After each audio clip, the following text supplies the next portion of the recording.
Welcome back, WNST and Baltimore Positive. We have returned to Catonsville. I got my Pride of Baltimore hat on, and I've brought some prideful Baltimore people here together.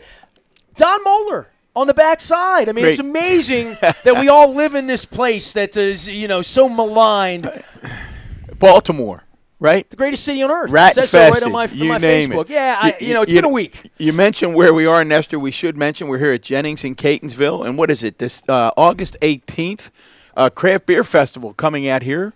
Why are they stopping it at 5 o'clock? Going to be special. We'll have to ask Steve. What's a Catonsville thing? We'll have to ask Steve when he comes in. All right, well, look, we got Dundalk, we got Catonsville, and somewhere in the middle we got Highlandtown. And Rosedale. Highlandtown and Rosedale. Paul Tiburzi here today. I've known Paul a long time, and I'll be honest with you, I did not know you were the Greater Baltimore Committee Chair. We've already had Don Fry on. You can go check that out at Baltimore Positive. Was that like episode 16, 17, That was 18? in the Wayback Machine. It was a long time ago. And I know you as the sports guy and the soccer guy, and we've been pen pals for years, and Stadium Authority and Baltimore Sports. But the Greater Baltimore Committee Chairman, I have not heard from you on the backside of Donald Trump's little tirade against Elijah and against literally our people, our way of life. I mean, it's an inconceivable thing to think that John Kennedy would do this or Ronald Reagan would do this or FDR would. But this is where we are in 2019, that we are all, and I see your crab video or crab thing to honor our video, but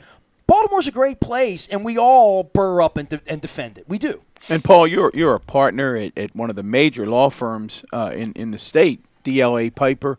You've been involved for a long, long time, and for us to jump in today and talk about national politics, we really have focused on Baltimore, but the president really gave us no choice last week when he decided to just paint the city and, from our perspective, one of the truly great elected officials in the history of the state, Elijah Cummings, with this broad brush, with these tweets that just were just outrageous. I call them slurs, literally. Slurs, racist. We go down the road.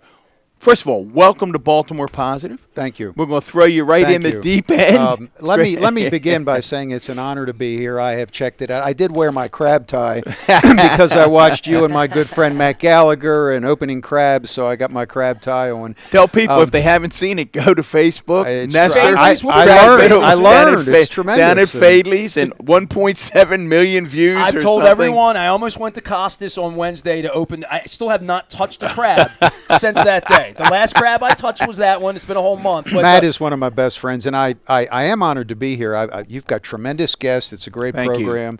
Let me tell you about the GBC chair role, which I've had a couple of years. Don is our president and CEO. Great guy. And I want to begin by Don Fry, terrific. But I want to begin by saying it is an honor to be with two of my heroes. Don Moeller, we just, last May, I chair of the GBC, I went up on the stage. Don Fry and I gave Don Moeller the Walter Sondheim Award. And if anybody knows Walter Sondheim, an iconic, great man, literally his picture hangs in the Greater Baltimore Committee. And we gave the award to Don Moeller. Tremendous man, did a great job as Kevin's chief of staff, as Baltimore County exec. So a hero, and it's an honor to be with you, Don. Thank you. It was, as I said that night, anytime someone has their name mentioned in the same breath with Mr. Sondheim, it's an honor. So it was gratifying. It was touching. Thank you for that. No, thank you. And Nestor, for many years, you've made life better in Baltimore for all of us. Obviously, sports. Ravens, Orioles, Terps. You make it more fun to root for the teams, and I know you care deeply about Baltimore just as I do. Well, this is where the pride comes in. It's great to be here. I said anybody would pick on Baltimore as a Steeler fan, a Yankee fan. We've not tolerated that as sports fans, but there is this point now where when the pylon becomes real over the weekend, the things that I hear from Pasadena, Bel Air, suburbs is I don't own Baltimore anymore. The people that have left or say I left there, it's not mine anymore. Yet they're the same people wearing a Raven hat or an Oriole hat or a Terps hat, or they identify with Highlandtown or Baltimore, Catonsville, whatever it is. This is a time for the pride of Baltimore to come out, and that's where the sports part of this, the pride and how Brooks made us feel, Johnny U made us feel, Ray Lewis made made his video, Eddie Murray, whatever it is. That was all about we loved Baltimore. That's the way I was raised. So I am very burred up about all of this. But on a business level, when you're Greater Baltimore and you're trying to promote the good, the positive things, as you see in our logo right down here below. Right. There are so many positive things about our place, and to paint it with a brush, to have someone go into West Baltimore, film a couple of rats, and try to put us in that box, I'm coming out fighting. Well, I am too. Let me GBC. I've been the chair a couple of years. I was elected by the board of directors. I've got another year or so. It's a great organization, historic. It started in 1955. Don knows this. We're about the same age. Was formed, and there are two meanings of Greater Baltimore. One, to make Baltimore greater, but also it's the Greater Baltimore region. So we care about Baltimore County, Anne Arundel, Hartford, Carroll, and of course the city of Baltimore. It's a historic organization. Great people have led it, so I'm very honored. Don does a great job. Don Fry is our president and CEO. When I was first elected chair last May, I gave kind of an inaugural address, and Baltimore Positive is essentially what I said. So I love the way you guys have carried that forward. I got up on the stage, 1,000 people, and I had to talk about some programs, but I began by saying Baltimore can be and should be the best, safest city in the country. We've got all these wonderful things. We've got bookends, Johns Hopkins University, the University of Maryland. We've got great museums. We've got MICA, the best arts school in the world. We've got Loyola, Towson. Port. The Port, the Inner Harbor, which is a beautiful jewel. We've got Harbor East. And we've got the best sports complex in the country, certainly Oriole Park. So I began by telling 1,000 people, feel better about yourself. And I took that from William Donald Schaefer, one of your heroes. I think one of your heroes. In the early 80s, I was honored to work for then Mayor Schaefer. My dad was a city cop. Most people know this. My dad, Salvatore Tiburzi, was a city cop. He was a sergeant, and he got me a job working for Mayor Schaefer for 2 summers. And I remember... What did you do? You know what? I worked in the Criminal Justice Coordinating Council office for 2 summers, worked on crime, public safety, got to know Mayor Schaefer. Then later I was on Governor Schaefer's transition team. So to me, he is the best mayor, the best governor. What made him great? The best public servant. He cared. He was passionate. And if you remember this, he had a program, it reminds me of Baltimore Positive, called Baltimore is Best, Baltimore's Best. And Baltimore, believe me, in the early 80s, what was nothing like what it is today. And yet he came out and said, Baltimore is great. Let's all feel good. Let's have Harbor Place. Let's do all these great things. And he willed Baltimore to be thought of as a better place, and it worked. Well, right, if you Don, think about it, right, the Harbor Place So- comes in 81. The Science Center, Harbor Place, the aquarium, all happens. And then we get kicked in the nuts. The football team, gone. Right, And gone. Schaefer was right in the middle and of that. Right, on right. top of that, the owner of the baseball team, our last thing, after the Bullets had left, the last thing was the baseball team, and the owner was a hotshot lawyer with a tie, no offense, from D.C. Great lawyer. Right, Edward DC Bennett Williams, the great team, lawyer. And I've talked to Larry Lucchino, Charlie Stutman. The team was going to go to D.C. It was everyone really believed that D.C. was empty, D.C. had money, D.C. was D.C., anti-trust, all that stuff. And yet it never happened because this city wouldn't allow it. This city would, Mayor Schaefer would not allow the Orioles to leave. And we built an entire thing around that in the 90s that created that renaissance that brought a football team in. And now it's 25 years later, and we got to figure this out. My point, you're so right. It was Schaefer, then he became governor. He passed legislation to provide for the stadium complexes. We've got so many more wonderful things 25 years later. Under Armour, all these great things happening. Things we couldn't have envisioned. We have to feel better about ourselves. That's the first thing. Now, you talk about the president and what happened this weekend. He did us a favor. I think I've seen more people rally to support Baltimore than I have in many years. There was a great op-ed by the great Kevin Plank and Ron Daniels, great people, both on my board. There was the Visit national Baltimore people ad. have come to our defense. I forget who's the gentleman on CNN. Blackwell, wonderful guy, Yes, choked right. up, Baltimore man. beautiful, Milford Mill Academy graduate. beautiful. Twitter, social media, rallying to Baltimore's defense. And so I think Trump did us a favor. Baltimore's great. Everybody knows it. And it's sort of a little bit out of the Schaefer book. We all feel better. It's our city. It's kind of like a football thing, like a Pittsburgh Steeler. You punch me, I'm going to punch you back. And so I think he did us a favor. We all feel better about ourselves. And anyway, that's one of the things that GBC does. Now, you can't just be cheerleaders. So we work on the serious problems that the city and the region has. We meet often. We've got a number of task forces and work groups. Obviously, public safety is very important. I do think Michael Harrison is a great guy as the police commissioner. We're very lucky to have him. I've been with him many times. Again, my dad was a cop. I've known just about every commissioner for many years. Bishop Robinson, my dad worked for, great police commissioner. So we have Michael Harrison. We need more cops on the street. I think Governor Hogan is trying to help, so we need to work on public safety.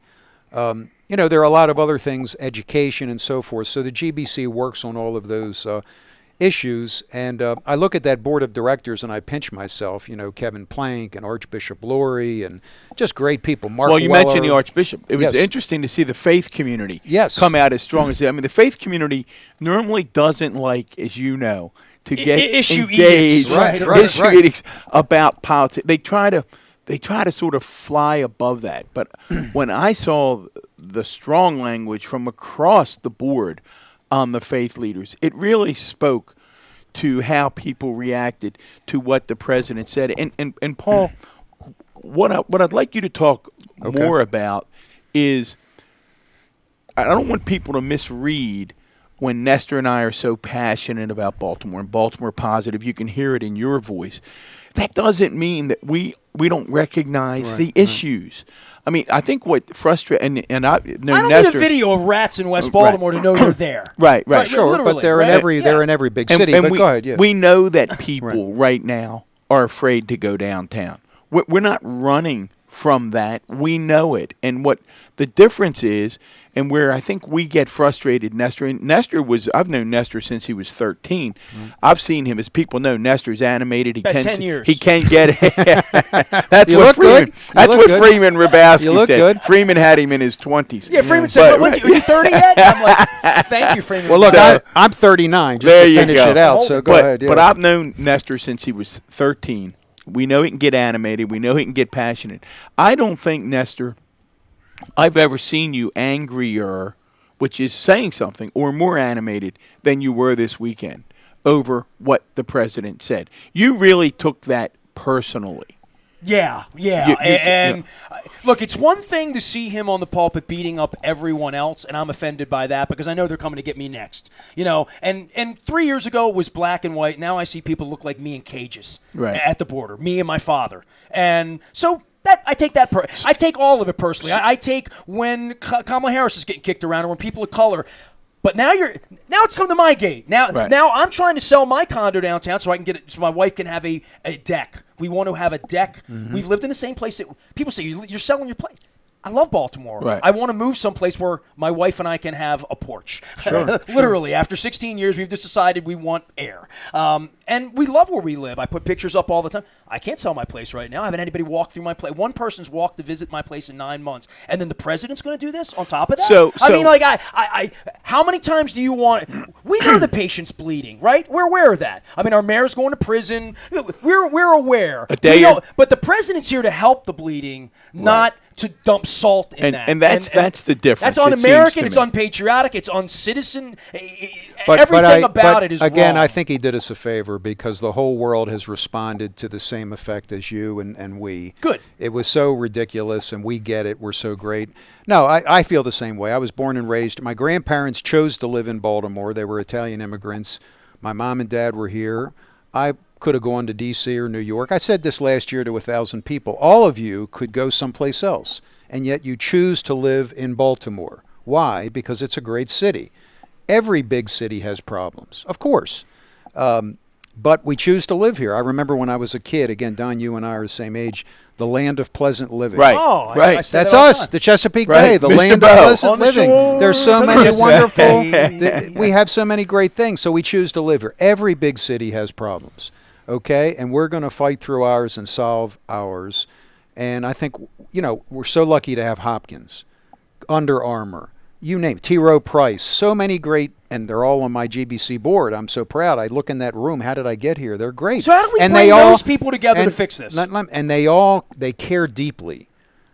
Calvin Butler is my vice chair. If you don't know Calvin, you ought to get him on here. He runs BGE. He's on our short list. He is wonderful. Calvin, please tell your assistant to accept my call. We'll be chatting shortly. County executive's calling. Call him back. Calvin's a good friend, and I'll be calling him soon. He is wonderful. And now, isn't he great? He's outstanding. Marianne Scully is my other vice chair. Oh, I love Marianne. They care, and frankly, they put their money where their mouth is. They support a lot of community programs. The ROCA program is something that Molly Baldwin did in Boston. We wanted to do here. In one meeting at the Greater Baltimore Committee, T. Rowe, Hopkins, BGE, Whiting Turner. God, I hope I'm not leaving anybody you're giving else. the All-Star team. You're giving the Baltimore. They said, Baltimore we're doing All-Star it. team. Yeah. We're doing it, and they did it in one meeting. So, again, now, in Schaefer's time, he would make a couple of phone calls to the community. And maybe we don't have as many, but the ones we have are top-notch. Calvin, Marianne, Tim Reagan, Whiting Turner. Tim and I have become really good friends because we realized we both took the 44 bus. Tim went to Poly. My mom and dad decided to send me to Loyola Blakefield from distant Rosedale. By the way, I was born in Highlandtown. So you left Sunday night to get there Monday morning for school? Kind of. I was born in Highlandtown, and then they moved to Rosedale. One of my friends said Rosedale is Highlandtown with grass. And they decided to send me to what they thought, and I think is, bless you, the best high school in Baltimore, Calvert Hurl's Greats, Mount St. Joe, Loyola. So I don't know how I got there. I took the number 8. I took the number 8 right down the street. So Tim's a big deal. He runs Whiting Turner, wonderful company. And we're sitting, and he said, the 44, I took the 44 to Poly. And I said, I took the 44, didn't even get to Loyola, but I jumped off at Charles Street. So we're blessed to have people like Tim Reagan. And there are 50 others, Ron Daniels, and they care deeply financially. There's this great program called Be Local that Ron and Hopkins spearheaded. If you read the op-ed in the Sun on Monday, Be Local. Hire local people, hire some people in challenged areas, put your money where your mouth is. And people like Ron Daniels are doing that, and I'm very proud that the GBC is part of that, but all these people are doing great things. Well, what I don't understand, Paul, and we chat about it a lot, is people feel empowered, obviously, on social media. It makes people angrier for whatever reason. I mean, there have been many, many studies, but people are angrier on social media. It's easier to say things and not have to worry about being engaging face-to-face.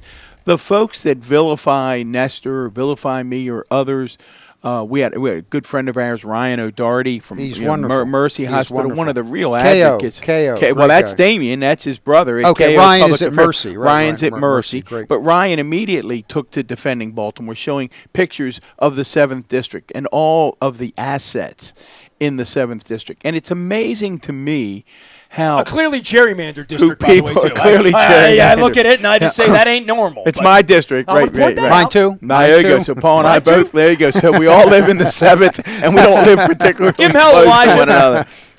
But it's interesting that it seems to me that all the people bring to the table who want to be critical of Baltimore and or other cities. But let's focus right now on Baltimore. All they bring to the table is it stinks, it's awful. I'm Shut done with the that. doors. I'm throwing those people out. If you don't have anything to add I to the don't conversation, understand. Yeah, I don't understand how that's a solution. come down here and pick up a piece of trash not. or something. Pick something up. Pick up the pieces and do your part as a citizen. Right. Well, okay, we're all in Elijah's district. I've known Elijah 35 years. He's an icon. I adore him. I knew him when he was a delegate. He's wonderful. He's a lawyer. So the fact that Trump picked on Elijah, again, I think he did us a favor because everybody loves and appreciates Elijah. And now he's the chairman, cares deeply about Baltimore, great public. He was Speaker pro tem under Kaz Taylor. Great guy. So my point is, great. You picked on the right guy, Elijah Cummings. Right. He can take it and punch back and do a great job. No, every big city has problems and challenges.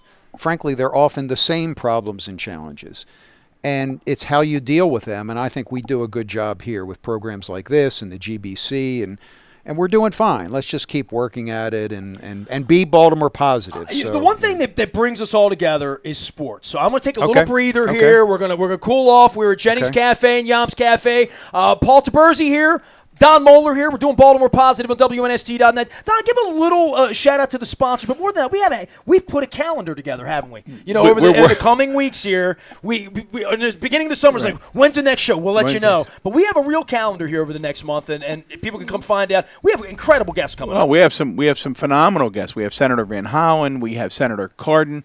We finally we joke every week. It seems about Sarah Heminger and Thread. She's wonderful. Yeah. That's what everyone says. She's wonderful. So we reached out to her. We have former gubernatorial candidate Ben Jealous coming on later in the month. So it really is an all-star cast, and none of it would happen without our sponsors at Fadley's, State Fair, Jennings, and we have a new partner. Our friends at Center Maryland are sponsoring a housing equity conference, which is an issue that's facing cities and states all over the United States. And I saw Al Hathaway talking about that the other day. Reverend Hathaway's coming on, and again, there's the difference. See, here when I go back, here's someone like Reverend Al Hathaway who's rolling up his sleeves every day to make Baltimore better, as opposed to taking these pot shots. And I know we want to go to a break, but the last thing on this topic before we go, and I think the thing for all of us to watch that can make me a bit despondent, and I'm a positive guy, is that I believe that the president has made a calculation that by playing to the racist underbelly of the United States of America is good politics for him. Now, we're not going to know that until November 3rd, 2020.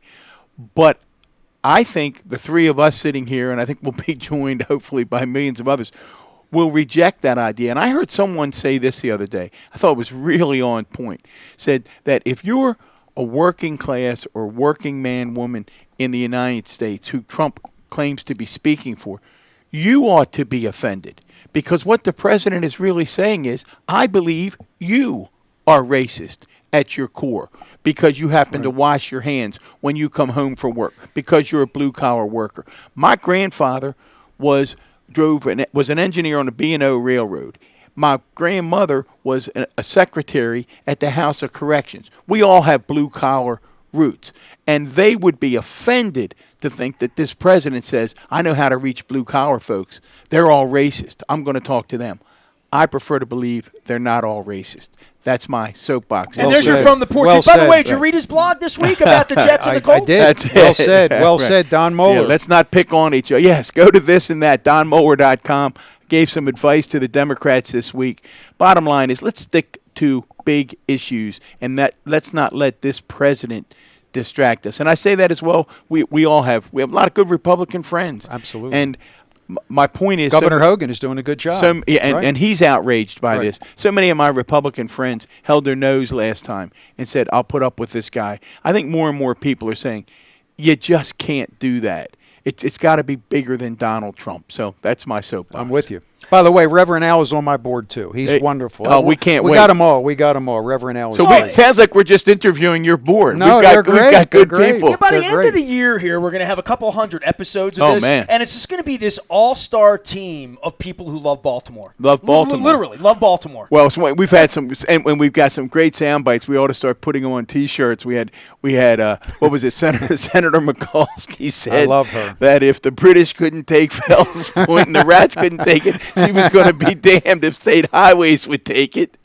And it didn't take it. And I'm going through the Fort McHenry Tunnel later today. And I don't want to pick on Applebee's, but we had Matt Gallagher talking about the great restaurants in the city. You talk about the arts museums and the education universities in the city and all the assets, and as well as the culinary scene. And what was it Matt said? He said, look, I can't argue with some of you if you don't want to come downtown. If Applebee's is your idea of a big night out, knock yourself out. Highlandtown, Catonsville, Dundalk coming together. Paul Tiburzi is our guest, DLA Piper, GBC chairman, and we're going to get back and talk about stadiums, arenas, sports teams, and soccer. The baseball team that's dangling around here. We are Baltimore Positive, WNST.net, live from Jennings and Yom's Cafe in the Ville of Catonsville.